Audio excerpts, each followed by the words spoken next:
اور نماز کے ذریعے اللہ سے مدد طلب کرنے کا اللہ کے نبی صلی اللہ علیہ وسلم نے حکم دیا ہے، اور اپنے اعمال کو، اپنے اخلاق کو اتنا زیادہ بہتر بنانا ہے کہ اگر نماز کے بعد کوئی نماز کے بعد بہترین عمل ہے تو وہ اچھا اخلاق ہے۔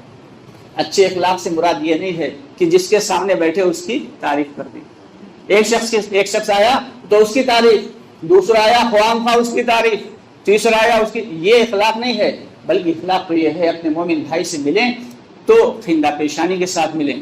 اخلاق یہ ہے کہ کسی کے ساتھ بھی بات کریں تو نرمی کے ساتھ بات کریں۔ آپ صلی اللہ علیہ وسلم نے کبھی بھی کسی کی طرف گردن گھما کے بات نہیں کی، بلکہ پوری کے پورے اس طرف متوجہ ہو جایا کرتے۔ لیکن ہمارے اخلاق کیا ہیں؟ ذرا سا کسی کے پاس مال آتا ہے، ذرا سا شہرت ملتی ہے، ذرا سا اگر عزت آ جاتی ہے تو دماغ ساتویں آسمان میں پہنچ جاتے ہیں۔ اللہ ہم سب کی حفاظت فرمائے۔ تکبر جو ہے وہ اللہ کی چادر ہے، جس نے تکبر کیا، جس نے کبر کیا، اس نے گویا کہ اللہ کی چادر کھینچی، اور جس نے اللہ کی چادر کھینچی تو پھر اسے کوئی بچانے والا نہیں ہے۔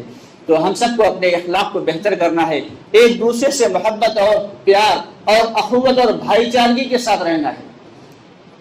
ایک مرتبہ موسیٰ علیہ السلام کا ہی دور ہے، دو لوگ آئے اور ان دونوں لوگوں نے آگے کہا کہ فلاں جگہ جو ہے، فلاں کھیت میں فلاں زمین ہماری ہے، اور دوسرا شخص کہہ رہا نہیں وہ ہماری ہے۔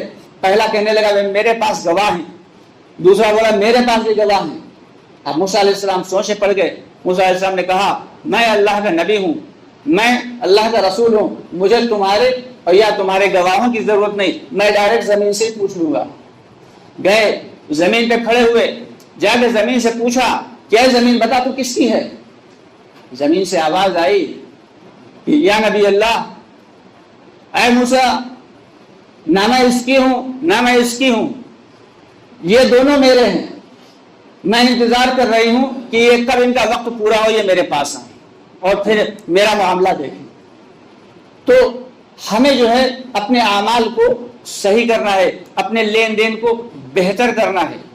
ایک مرتبہ حضرت عمر رضی اللہ تعالیٰ عنہ کے زمانے میں ہی ایک بوڑھی عورت آئی اور اس نے کہا کہ میرے پاس جو ہے تیل نہیں، مجھے تیل چاہیے کھانا بنانے کے لیے۔ بیت المال میں ہر چیز جمع رہتی تھی، جس کو جو ضرورت مند ہوتا تھا وہ آ کے اپنی ضرورت کی چیز لے جاتا تھا۔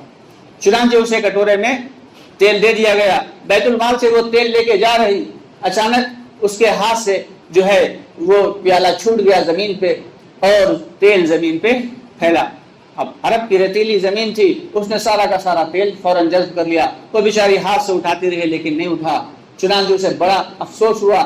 آئی حضرت عمر رضی اللہ عنہ سے شکایت کی کہ میرا تیل زمین نے سونپ لیا، میرا تیل زمین نے سونپ لیا، مجھے وہ تیل چاہیے۔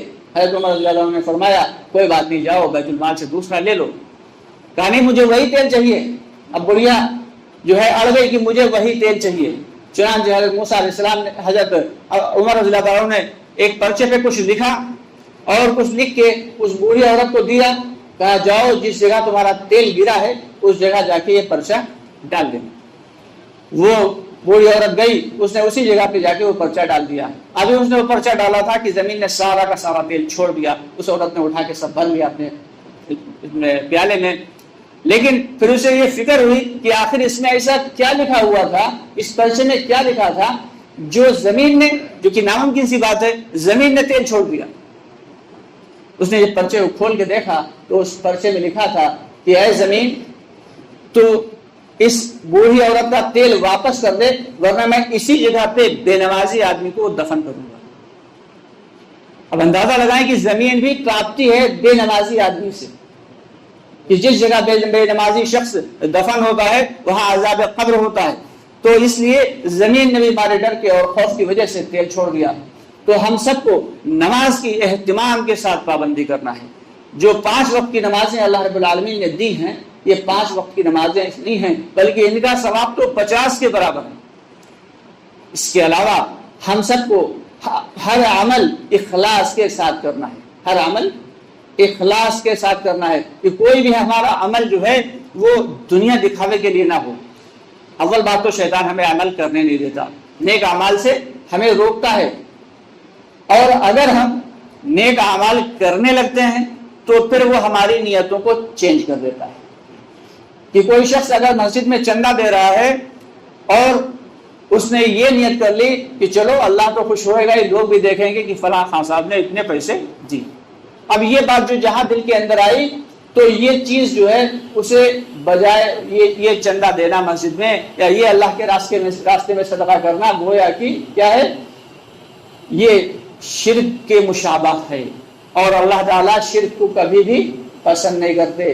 ہر شخص کی کتنا ہی بڑا گنہگار ہو اللہ تعالیٰ معاف کر دیں گے، لیکن شرک کو کبھی معاف نہیں کریں گے. چنانچہ ایک دور تھا موسیٰ علیہ السلام کے دور میں ہی کہ بنی اسرائیل کا ہی ایک شخص تھا، وہ اتنا زیادہ گنہگار تھا کہ زنا وہ کرتا تھا، چوری وہ کرتا تھا، ڈکیتی وہ ڈالتا تھا، مکاری، غیبت گوئی، غرض کوئی گناہ اس سے چھوٹا نہیں تھا. پوری بنی اسرائیل کے قوم کے جو وہ گاؤں تھا، جس گاؤں میں وہ رہتا تھا، ان لوگوں نے اسے کئی مرتبہ جو ہے سزا دی اور کئی مرتبہ مارا پیٹا، لیکن اس پر کوئی فرق نہیں ہوا. آخر کو تنگ آ کے یہ فیصلہ ہوا، پنچایت بیٹھی کہ یہ اتنا کمینہ آدمی ہے، اس نوجوان کو اب شہر بدر کر دو. اسے اٹھا کے جنگلوں کی طرف روانہ کر دیا. اب جنگلوں میں گیا، اس شخص جو ہے اس وہاں کچھ کھانے کو بھی نہیں اور کچھ پینے کو بھی نہیں.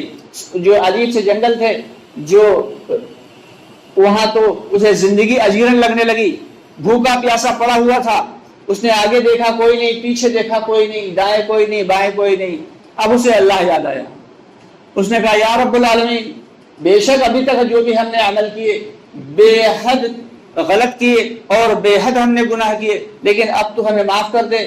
یا کیونکہ اس کے سامنے اب موت کھڑی تھی، کوئی چیز اسے بچانے والی نہیں تھی، کوئی اس کا حال جو ہے پوچھنے والا نہیں تھا. تو اس نے جو ہے اللہ کو رونا اور گڑگڑانا اللہ کے سامنے شروع کیا. لیکن اس حال میں ذرا غور کریں کہ جب موت سامنے کھڑی ہو، انسان بھوک اور پیاس سے تڑپ رہا ہو، تو اس کا رونا اور بلکنا کس انداز کا ہوگا. تو اس نے اتنی زیادہ گریہ گزاری سے اللہ کے سامنے توبہ استغفار کی، اتنی زیادہ گریہ گزاری سے توبہ استغفار کی، کرتے کرتے اچانک جو ہے اس کی روح فنا ہو گئی.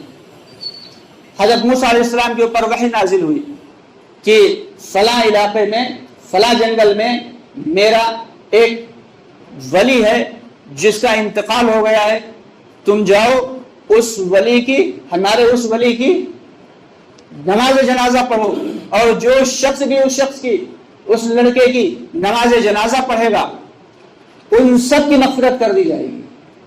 اب یہ سننا تھا تو لوگ حیرت میں پڑ گئے کہ ایسا کون سا ولی ہے کہ جو جنگل میں مر گیا. اور حضرت موسیٰ علیہ السلام پہ جو ہے وحی نازل ہو گئی.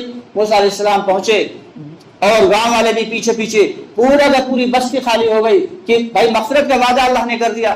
پہنچے وہاں تو دیکھا تو وہی گنہگار نوجوان پڑا ہوا جس کے گناہوں سے بچنے اور جس کے شر سے بچنے کے لیے گاؤں والوں نے، بستی والوں نے اسے شہر بدل کر دیا تھا. وہی گنہگار انسان پڑا ہے اور اللہ تعالیٰ نے اس کے ولی ہونے کی بشارت دی. تو اس لیے ذرا غور کریں کہ اللہ رب العالمین تو رحیم ہیں، کریم ہیں، کسی بھی شخص کی توبہ کو قبول کر سکتے ہیں. زمین سے لے کے آسمان تک بھی اگر زمین گناہوں سے بھر دیا جائے اور اللہ رب العالمین سے سچی توبہ کر لی جائے تو اللہ رب العالمین ہمارے گناہوں کو معاف کر دیں گے. تو اس لیے ہم سب کو اس ارادے کے ساتھ آج یہاں سے واپس جانا ہے کہ انشاءاللہ تعالیٰ اب گناہوں سے بھرپور انداز سے بچنے کی کوشش کریں گے، نیک اعمال کرنے کی کوشش کریں گے اور اللہ کے سامنے زیادہ سے زیادہ توبہ استغفار کریں گے نا سب لوگ انشاءاللہ.